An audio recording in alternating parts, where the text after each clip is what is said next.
Assalamualaikum warahmatullahi wabarakatuh. Selamat datang di podcast Sahabat Syar'i Indonesia yang selalu menghadirkan bahasan yang inspiratif, bermutu dan tentunya kaya informasi. Bersama dalam Takwa.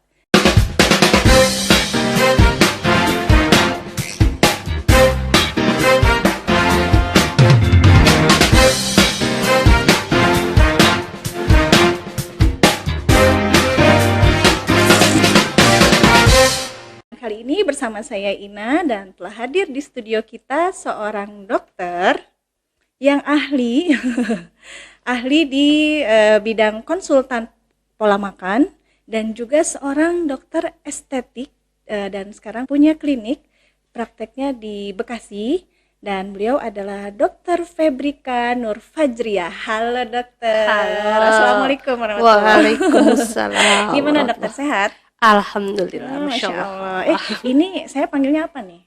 Enaknya ya? Dokter Ika aja. Dokter Ika aja, oke Biar deh. singkat gitu ya. Masya Allah, siap. Iya. Baik dok, ini sekarang kita kan sudah masuk bulan Ramadan nih ya dok ya. Iya. Tentunya orang-orang pasti menganggap adanya perubahan pola makan, pola hidup, kemudian pola beraktivitas juga ya tentunya ya. Kalau misalnya menurut dokter Ika, Ramadan itu sebetulnya perubahan pola apa sih yang sebetulnya terjadi pada kita gitu? Iya. Sebenarnya gini, kalau di bulan Ramadan karena kita saum ya, berpuasa, yang pastinya kita ada perubahan pola makan. Iya. Ada perubahan seperti tadi Tehina bilang ya, ada perubahan aktivitas, Iya. ada perubahan pola tidur juga ya. Betul. Sebenarnya Ramadan itu kan sehat ya. Ramadan itu tuntunan Rasulullah di mana kita membatasi konsumsi makan minum dari waktu subuh hingga berbuka puasa. Ya, yang kurang lebih hampir 12 jam ya. Ya, kurang lebih ya. 12 jam lebih lah ya, lebih Ya, dikit. lebih. Jadi cuma beberapa yang datang ke klinik saya maupun yang berkontak sama saya di lingkungan sekitar ya, banyak yang bilang, "Dok, kok Ramadan saya malah sakit-sakitan ya gitu ya. Kok saya malah gampang flu gitu ya. Terus kok saya lemes. Kadang terasa kayak dehidrasi, kekurangan cairan. Ada juga yang mengatakan bahwa saya kok jadi konstipasi nih. Jadi kok buang air besarnya kok nggak lancar. Padahal sebelum Ramadan saya baik-baik aja gitu ya. Sebenarnya sih ini bukan karena Ramadan atau puasanya itu yang menyebabkan tidak sehat, tetapi memang pola makannya aja yang belum tepat. Seperti itu. Dan memang orang-orang sepertinya mengidentikan dengan kan saya makannya 3 kali gitu ya. Kalau Ramadan kok kenapa jadi cuma 2 kali? Jadi kayak seolah-olah balas dendam tetap nih harus tetap terpenuhi gitu ya. Misalnya kalau kita makannya sehari 3 kali, tapi kalau misalnya akhirnya dipindah jadi 2 kali, tetap harus sama juga besar banyaknya gitu. Apakah seperti itu juga dok sebetulnya? Iya, jadi gini, sebenarnya mindset kita adalah puasa itu memindahkan waktu makan. Kebutuhan kalorinya tetap. Iya. Ya kan? Kalau wanita di Indonesia rata-rata 2000 kalori lah ya. Iya. Nah, kalau yang lagi mau nurunin berat badan, biasanya kalorinya 1500 sampai 2000. Tergantung badan masing-masing ya dok. Betul. Jadi kalau yang 1500 sampai 2000 kalori itu dibagi dalam 2 kali waktu makan. Ya, dalam 2 kali waktu makan pada saat sahur dan saat buka puasa. Cuma yang kita amati selama puluhan tahun kita hidup nih ya, kadang yang kalori semestinya itu 1500 untuk dari bangun tidur sampai mau tidur, ini malah dihabiskan jatah kalorinya itu saat berbuka puasa aja. Oh iya, balas dendam ya. Betul, tadi kan Teteh bilang kalau misalnya kan kita harusnya 3 kali, karena 2 kali kita jadinya makannya banyak gitu. Iya, kalau bahasa Sundanya semua diayakeun dok kalau buka puasa tuh. Betul. Iya. Udah ketemu bala-bala. Nah, gorengan ya gitu. Harus ada kolak, sirup, minum itu sirup. es buah ya. Iya, Bang. Dah itu pas lagi buka puasa. Terus belum lagi pas nanti makan malamnya ya kan. Iya. Terus sahurnya juga. Jadi alhasil karena balas dendamnya itu Iya. kalorinya berlebih.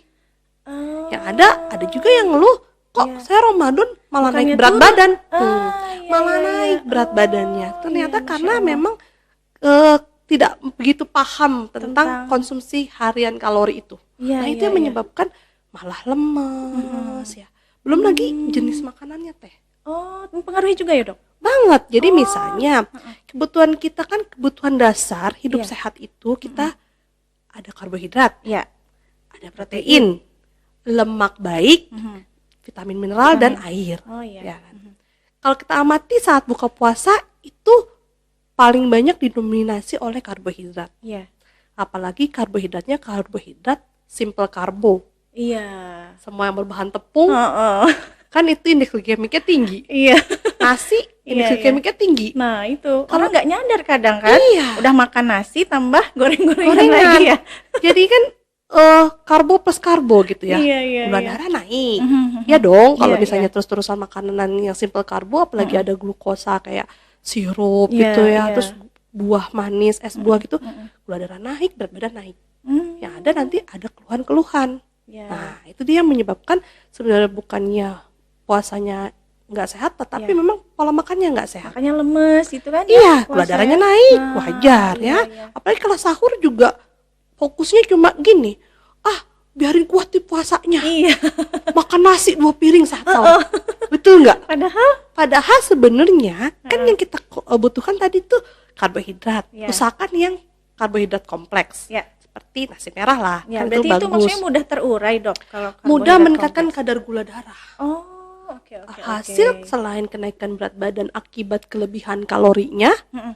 kelebihan gula darahnya juga. Mm-mm. Karena yang dikonsumsi itu simple karbo semua. Oh, seperti itu. iya, I see. Belum lagi kebutuhan proteinnya. Mm-mm. Harusnya kan itu 30% Iya. dari total harian kalori Kebutuhan kita, kalori kita ya. berasal dari protein. Oh, kebalik ya. Kita Karbo, kayaknya iya kita kebanyakan karbo. ya. Mungkin kalau Indonesia 80% karbo. Iya. Proteinnya misalnya makan nasi uduk itu cukup dengan 2 slice telur aja. Padahal satu butir Sama telur ya. aja 9 gram protein doang itu. Iya ya. Aduh, Masya Jadi Allah. kan misalnya nih, teteh misalnya 2000 kalori. Ya. Ya itu hitungan matematika sederhana lah biar paham semua Iya, kita iya, ya. 2000 kalori Mm-mm. kalori harian. Mm-mm. Kalau 30% kan sekitar 600 600, 700 lah ya. 600 kalori dari protein. Ya. 1 gram protein itu menghasilkan 4 4 kalori. kalori. Berarti kan harusnya 150 gram. Iya.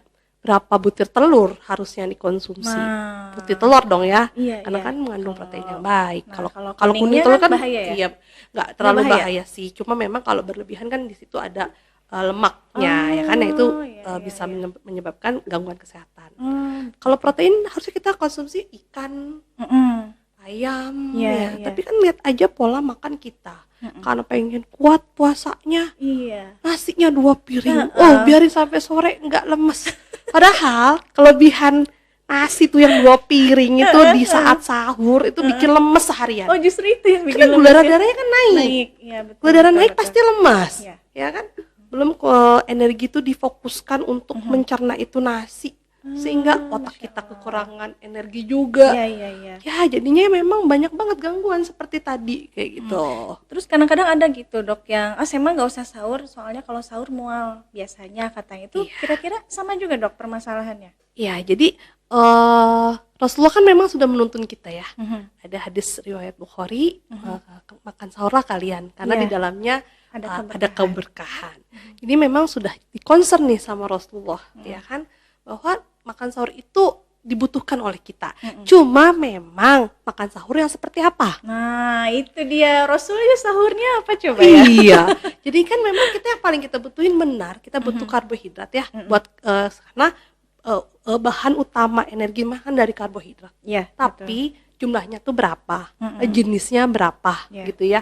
Yang disarankan itu karbohidratnya karbohidrat kompleks, bisa didapat dari sayur, dari buah, ya, yang mengandung serat, Iya. sehingga gula darahnya nggak naik berlebihan, Gitu sehingga ya. kita stabil gula darahnya, Yeah. kita nggak lemes. Kebalikannya kalau kita konsumsi karbohidrat simple di sahur, kita akan lemes seharian, gitu. Jadi memang kita sahur itu pertama pilih karbohidratnya yang kompleks. Harus mengandung protein dong. Dok, contohnya ini kan biar kita langsung ya, iya, kebanyakan betul. ibu-ibu. Nah, apa sih karbohidrat Iya. kompleks gitu? Itu contoh realnya apa tuh? Jadi karbohidrat kompleks adalah karbohidrat yang nilai glycemic indeksnya rendah. Oh iya, contohnya. Jadi contohnya itu nasi merah. Nasi merah. Kan oke. GI-nya rendah ya. Iya, Jadi semakin banyak jumlah serat yang ada di dalamnya, itu GI-nya makin rendah. Oh, oke. Kalau karbohidrat rafinasi, Iya. terutama ya, karbohidrat yang sudah diolah, itu akan kehilangan serat sehingga dia angka glycemic indeksnya tinggi, cepat sekali meningkatkan gula darah. I see. Nah, nanti banyak deh keluhannya, mulai dari lemes, apalagi kalau memang sudah punya genetik diabetes ya, otomatis gitu itu akan ya. menyebabkan kenaikan gula darah Iya, iya. secara konsisten, nanti ujung-ujungnya nggak turun-turun tuh kalau misalnya memang dibiasakan konsumsi karbohidratnya yang simple terus. Iya, Kalau yang iya, kompleks tuh nasi merah ya, buah-buahan, Iya, iya. sayur, ubi-ubian yang tidak dikupas kulitnya. Ubi-ubi yang tidak dikupas kulitnya. Kecuali singkong. Kalau singkong mah harus dikupas. Jadi kalau kayak misalnya kentang, Iya, itu masih bisa ya tapi dimakan tapi dengan kulit ya. dengan kulitnya. Jadi ya. Karena masaknya seratnya tuh di situ iya. ya. Tuh. Jadi kayak apa namanya, kentang kan yang kecil-kecil tuh. Ya, Iya, itu yang kayak aja gitu. ya. Iya. Oh. Ubi juga. Iya, ya, iya, ya. iya. Terus pilih buah juga yang Bisa sama kulitnya juga. ya satu, yang kedua tidak terlalu matang. Oh, justru gitu. Ya, karena buah yang terlalu matang itu seratnya sudah berubah jadi glukosa. Yang selain kita kurang kenyang, gula darah kita Pantesan naik makan gitu. buah nggak kurus-kurus. Iya betul. Apalagi buahnya duren. Ternyata terlalu matang ya konsumsinya. Iya, jadi lebih tinggi glukosanya gitu. Jadi kita pilih buah tuh yang mangkal atau Iya, buah iya, yang iya. kayak alpukat itu memang lebih banyak lemak baik dibandingin gulanya itu. Oh, iya, iya, iya. Kalau yang manis banget tuh, misalnya ibu-ibu tuh senangnya manis itu ya. Anggur pilihnya manis Iya, gitu. iya. Terus apel, terus dikupas pula kulitnya. Padahal di dalam kulit itu ada serat dan vitamin mineral karena dari warna si kulitnya itu. Seperti itu. Nah, jadi kalau makan buah yang masih bisa dimakan sama kulitnya makan. Ya, Kecuali duren sama cangka. Sama nanas ya. keselak ya. Keselak, iya betul. Seperti Aduh, itu Masya Allah, teh. Dok ya. Ya mungkin banyak yang nggak tahu ya. Kebanyakan kan emak-emak yang paling bisanya cuma googling ya infonya, dan Masya Allah sekarang ada podcast yang menghadirkan materi seperti ini. Insya Allah bisa menambah wawasan bunda-bunda semua ya yang ada di mana aja nih yang masih menyimak di podcast kita. Amin. Oke, Iya. Dok Ika, kalau misalnya yang mau diet, Iya. tapi kan sebetulnya tujuannya sih kalau puasa itu ibadah ya. Iya. Kalau diet mah istilahnya nanti kalau turun pun hanya bonus gitu ya. Iya. Nah, berarti pola makannya pun sama sebetulnya. Kalau ketika diet, apakah ada yang harus diperhatikan lagi atau gimana? Jadi kalau diet itu fokusnya kan di defisit kalori. Ya, iya, betul. Misalnya nih, kan kita ada hitung-hitungan kalori ya. Aha. Nah, dari kalori untuk aktivitas Aha. basic itu sehari-hari, misalnya kita butuh 2000 kalori. Aha, oke. Kalau untuk menurunkan berat badan, berarti kan kita harus kurang dari defisit. itu, ya. Jadi gini hitungannya. Kalau kita mendefisit 7.700 kalori, Aha. itu kita sudah ngurangin 1 kg lemak. Aduh, harus ngapain aja tuh, Dok? Nah, artinya kan kita 7.700. ngurangin 500 aja deh misalnya Iya. setiap hari. Oke. Berarti kurang lebih sekitar setengah setengah bulan, bulan. 14 hari Ya. kita turun 1 kilo. Iya, iya. Artinya kan fokusnya di defisit kalori. Ya. Ya kan? Jadi kalau ketika Ramadan, Hmm. gimana mau turun kalau kita nggak defisit kalori? Oh, Atau malah gitu ya. nambahin kalori loh. Iya, iya, Ya betul, kan? betul. Rasanya makannya dikit, Mm-mm. tapi itu tinggi kalori. Iya, iya. Kayak misalnya makan es buah. Kan mikirnya ini buah. Iya, buah ya. Padahal di mikirnya. situ tinggi kalori loh. Iya. Ada sirupnya, ada susunya, Iya. ada santannya. Jadi nggak defisit, malah nambah Nambah berat justru badannya. Nah kalau diet juga kan kita harus protein diperhatikan. Banyak Iya. banget yang Ramadan sambil diet, saya ngurangin, nggak mau makan ayam malah. Iya, Karena iya, kita diet, benar. katanya ayam bikin gemuk. Padahal kita butuh protein untuk salah satunya adalah meningkatkan imunitas tubuh. Iya. Karena protein itu bahan dasar pembentuk imunoglobulin loh. Oh, gitu. Justru imun tuh dari protein ya. Belum lagi buat regenerasi sel. Iya. Sel iya, yang iya. rusak diganti sel baru. Itu Iya, dari iya. Dari bahan protein. bakunya protein. Hmm. Jadi ketika diet sebelum Ramadan, sesudah Ramadan atau saat Ramadan, Ya. yang dipentingin adalah defisit kalori dan macam daripada konsumsinya. Harus ada karbohidrat kompleks, proteinnya cukup, vitamin, mineral, fitonutrien tuh yang tadi saya sebutin di kulit-kulit Kulit buah buah. tadi ya. Ya kan ada warna merah. Kita dapat warna merah dari apel, Iya, dapat iya. orange, dapat warna orange dari wortel, Iya, ya kan iya, warna iya. hijau. Nah, di situ adalah fitonutrien. Fitonutrien itu hanya dihasilkan oleh sayur dan buah. Itu harus kita perhatikan. Belum vitamin mineralnya. Jadi diet bukan sekedar nggak makan, Iya. atau diet sekedar nggak makan jam segini tapi Nge-skip gitu ya. iya nge-skip makan tapi di jam lainnya itu Dia balas dendam wah, juga. iya.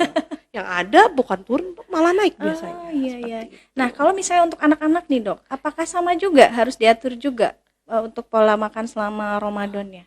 Iya, jadi kalau anak-anak kan sebenarnya Kan katanya masih dalam masa pertumbuhan gitu kan. iya ya, betul, biasanya. betul. Jadi kalau pada anak-anak ya kan anak-anak itu sebenarnya dewasa versi mini. Iya kan? Dewasa versi mini. Iya kan bener Iya ya? sih, bener, Punya bener. aktivitas yang Iya, iya. kurang lebih sama dengan orang dewasa, ya kan? Udah bisa konsumsi makanan, ya Iya, kan? iya. Tapi orang tua itu kadang-kadang berpikir mindsetnya anak-anak itu butuh banyak nutrisi, Iya. banyak nutrisi sama dengan banyak makan. Iya, Padahal aku beda. begitu soalnya. Dek, makannya pakai nasi gitu. Ah, iya. Iya. Terus kalau lagi sakit, Heeh. Dek, yang penting nasi dimakan. Padahal nggak gitu ya? Padahal itu gak tepat banget loh. Oh, ya. Sebenarnya dibutuhin anak sakit atau anak lagi berpuasa itu protein kan? Karena kan protein itu yang Yang akan mem- meregenerasi ya. iya memperbaiki tubuh kita. Lagi sakit malah udah deh nggak apa-apa nggak usah dimakan proteinnya apa Yang namanya penting ikannya nasinya aja, aja habisin makan nasi biar kuat biar kenyang gitu. Padahal sebenarnya anak-anak itu hanya dewasa versi mini yang sama ada aja berarti pola ya. makannya harus diatur. Bahkan Iya, ada iya, orang-orang tua yang ibu-ibu walau alam ya ini akan menjadi pro kontra kayaknya sih enggak ya yang sudah SMP gitu SMA minum susu gitu kan Iya, iya. biar kuat gitu kasihnya susu kental manis padahal kan di situ kan adanya kita nggak perlu nyebut merek tapi memang ya seperti itu adanya cuma Iya, maksudnya iya, nggak semua anak itu diperlakukan seperti ketika bayi gitu. Iya. Nah kalau bayi memang banyak minum susu ya karena kan belum bisa ngunyah. Iya. Anak-anak kalau misalnya dia sudah mampu mengunyah, pada prinsipnya dia sudah siap untuk mengkonsumsi berbagai makanan gitu. Iya, iya. Jadi bukannya harus susu lebih Dijadiin banyak susu aja ya? susu. Iya. Yang ada memang susu kan apalagi pakai gula ya, itu Iya. kan kalorinya juga tinggi gitu kan. Terus enggak semua susu itu lemaknya itu lemak baik gitu kan. Enggak. Jadi kan memang obesitas pada anak kan sering juga. Dari situ juga ya sebetulnya diabetes ya? pada anak juga ada gitu kan. Karena iya, memang iya. selain faktor keturunan ya pola makan juga mempengaruhi kayak gitu. Gitu. Jadi sama aja Jadi mindset sama kita. aja sebetulnya ya. Nah ya bunda-bunda tolong ya dicermati. Jadi anak-anak tuh jangan terus dikasih nasi. Taunya nasi aja ya. kadang udah makan di luar gitu ya. Iya. Beli apa gitu, roti, burger. Nak belum makan nasi. Iya, benar. Makan nasi. Padahal itu karbohidratnya udah dapet dari roti Nah, ditambah iya, nasi. betul, Akhirnya betul. Akhirnya berlebihan Ya karbohidrat. apalagi banyak stigma di masyarakat kita kan kalau orang Indonesia kalau belum makan nasi belum makan bilangnya kan. Iya. Padahal. Iya, kenapa ya? Setiap makan tuh nasi Iya, gitu. padahal sebelumnya udah nyeblak, udah masak Iya, tahu, betul. udah batagor Sudah gitu. makan macem-macem. Nah. Padahal semuanya sama-sama dikonsumsi ya. Iya. Tapi sebenarnya yang bahaya tuh bukan cuma makanan loh. Minuman juga Oh, nggak minuman kalah. juga? Iya. Iya juga tuh. Kan kita ngebahas nih tadi misalnya pas lagi kita nanti buka puasa gitu ya. Iya. Puasa sirup-sirup ya. Terus yang apa namanya manis-manis. buah-buah manis-manis ya kan. Iya. Kan kurang serat ya. Di es buah berapa gram sih seratnya Iya, padahal iya. tahu nggak Teteh berapa sih kebutuhan serat harian kita? Berapa miligram, Dok? Kebutuhannya 25 miligram. Oh, 25. Oke. Itu berarti dari sebuah apa tuh? Sebuah apa nggak cukup sih? Ya kurang lebih 3 lah. Oh iya. Iya. Waduh, Jadi kita lumayan ya. konsumsinya Heeh. kalau nggak mau makan sayur nggak mau makan buah, Heeh. seratnya dari mana? Dari mana dong? Iya. Kalau Dari kita mana? nggak konsumsi serat baik, Itu kalau minuman fiber gitu ada juga seratnya sebetulnya. Atau biasanya beda? sih ada. Iya. Tapi saya kan kurang paham nih berapa banyak serat. Kandungannya ya. Serat juga ada serat larut, serat tidak larut. Tapi yang the best sih memang dari sayuran dan buah sih. Oh, Tuh kan iya, jadi kan iya. serat juga. Kalau lagi Ramadan kita kurang serat. Nah, datang deh keluhan yang tadi katanya Iya. konstipasi. Iya. Udahlah kita minumnya kurang kan? Kita minumnya kurang. Iya, betul. Terus kurang serat. Ya udah makin konstipasi gitu. Nah, minum juga harus diatur loh. Jadi kebutuhan minum kita itu kan 50 cc per kilogram berat badan. Iya. Saya berat badannya 60 kilo. Berarti kan dia harus 3000 cc. Iya, 3 liter. Hmm. Kalau sahur paling cuma seteguk. Sudah. Apalagi kalau udah mau azan ya. Iya. Tidur cuma sedikit. Yang penting Iya, basah. yang penting basah. Pas buka puasa juga udah kebanyakan minuman manis, konsumsi Jadi air udah males putihnya air jadi putihnya kurang. ya? Oh. Yang ada ya itu dehidrasi, Iya, konstipasi, lemas seperti itu. Jadinya kan gitu. dari pola makan aja kita tuh udah banyak banget Iya, iya. yang menyebabkan kita ada gangguan lah saat berpuasa. Belum lagi pola tidur. Betul. Ibu-ibu misalnya selesai taraweh gitu ya, masih main gitu ya kan, namanya Ramadan kan suka cita ya kan, masuk kan main di mana, ketemu anak segala macam, akhirnya tidur udah jam 10, nanti nyiapin makan sahur jam 3 lah ya. jam 2 kan pola tidurnya juga berkurang Iya, kan. betul. Nah itu juga mempengaruhi. Kita sebaiknya sih bisa sedikit mengatur, misalnya jam tidur di malam hari berkurang kan, kita dibolehkan tidur di siang hari ya kan. Seperti itu. Jadi memang pola tidurnya juga harus atur. Terus yang kita memang bisa ikhtiarkan itu sebenarnya di olahraga sih. Oh, Sebenarnya. tetap Dok olahraga. Iya, jadi olahraga tuh sebenarnya Kan capek. iya, capek ya. Misalnya memang ya sih benar olahraga itu capek. Cuma kan sekarang kita lihat tujuannya dulu nih. Olahraga itu bukan buat kurus. Oh, sebetulnya bukan buat kurus Ya dong. tuh. Kalau kurus kalau dengan olahraga sampai kapanpun nggak akan kurus. Kurus prinsipnya adalah defisit kalori. Iya. Kalori olahraga berapa sih yang dibakar? Jalan cepet Kalau aja jalan kaki 100 ya. Iya 3 Jadi kilo. itu baru satu gorengan yang masuk ya. Satu gorengan yang masuk yang dibakar. Harus segitu ya. Iya. jalannya. Terus kita seberapa sih olahraga? Mau 500 kalori yang kebakar dari olahraga. Itu udah capek banget. Nggak bisa itu. Nggak bisa itu. Heeh. Yang ada kita malah kecapean Nah, ya kan. iya, Sebenarnya iya, tujuan iya. olahraga itu adalah melatih jantung, Oh. melatih otot, Iya. melatih tulang. Nah, kalau namanya latihan kan selama 30 hari masa libur? Iya, benar ya. Iya. Nah, tapi gimana sih olahraganya? Yang pertama, kita pilih waktu dong. Iya, sore-sore kali ya, Dok. Sesudah sahur boleh, Oh, tapi boleh ya? kita olahraga yang tidak terlalu mengeluarkan keringat. Oh, Iya kan, ya jalan olahraga. kaki paling ya. Iya, jalan kaki yang ringan lah ya, yang nggak terlalu cepat gitu. Terus yoga bisa ya. Oh, Yoga, iya, ya kan? ya. Yoga, pilates gitu kan Iya, masih iya, bisa. iya, iya. Lihat di YouTube aja banyak kali ya Iya. untuk tutorialnya ya. Itu nggak haus karena kan kita nggak terlalu banyak mengeluarkan keringat. Tapi itu sebetulnya membakar kalori, yoga gitu. Kan melatih. Oh. Kan fokusnya olahraga tuh untuk melatih jantung, Oke, melatih otot, oke, melatih oke. tulang ya kan, olahraga gitu juga melatih. Siap. Terus juga sebelum buka puasa kita bisa yang biasa angkat beban, weight training itu boleh ya. Karena kan setelah olahraga misalnya angkat beban atau pakai beban sendiri lah, contohnya kayak push up ya, sit up, lunges ya kan. Terus jam yang kayak gitu kan. Itu kan dilakukan sebelum buka puasa, itu boleh lah gitu ya. Sesudah buka puasa atau sesudah tarawih itu biasanya jarang sih, jarang dilakukan udah mau tidur. Udah pada ngantuk. Iya, karena kalau dilakukan juga itu ada gangguan tidur biasanya. Oh gitu. Iya betul, Iya, karena iya. kan ketika kita exercise itu kan biasanya adrenalin meningkat nih, fase kewaspadaan kita. Iya. Nah itu kalau kita jam 9 masih olahraga, jam 11 mata kita masih melek. Iya benar ya, kalau jadi nggak bisa tidur ya. Karena tubuh lagi di setting untuk waspada. Waspada. Iya, benar. Gak ngantuk gitu. Saya pernah gitu. Waktu dulu lagi getol-getolnya nge-gym itu olahraga Iya, Muay iya, Thai iya. gitu ya, jam 9 malam gitu. Jam 11 masih kok ngantuk. Ini ya, gimana mau ngantuk kalau adrenalin kita masih dipacu. Iya. Oke, Dok Ika. Nah, itu kalau tadi soal aktivitas, kemudian pola makan ya. Sekarang kalau ibu-ibu kan identiknya sama perawatan tubuh, perawatan diri ya. Perlu nggak sih sebetulnya selama Ramadan itu kita tetap skincarean, tetap apa namanya ya, pokoknya merawat diri gimana tuh, Dok? Iya, jadi kan namanya perawatan itu kan seperti memupuk. Iya.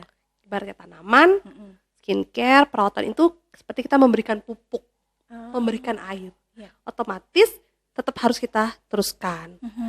Juga ada tambahan malahan. Oh, malah harus ada tambahan ya? Iya, karena kan kalau lagi Ramadan itu kan kita biasanya sahur itu konsumsi airnya nggak banyak. Iya. Ya, sedangkan siang hari kita kan aktivitas, otomatis kulit itu cenderung dehidrasi kan. Iya. Nah, kita wajib menggunakan pelembab. Biasanya 2 jam sekali, baik untuk wajah maupun untuk tangan ya, bisa pakai pelembab yang memang base-nya itu air gitu. Jadi tidak menyebabkan komedo, tidak ada gangguan dari wajah gitu ya. Nah, itu sih sebenarnya tambahannya itu.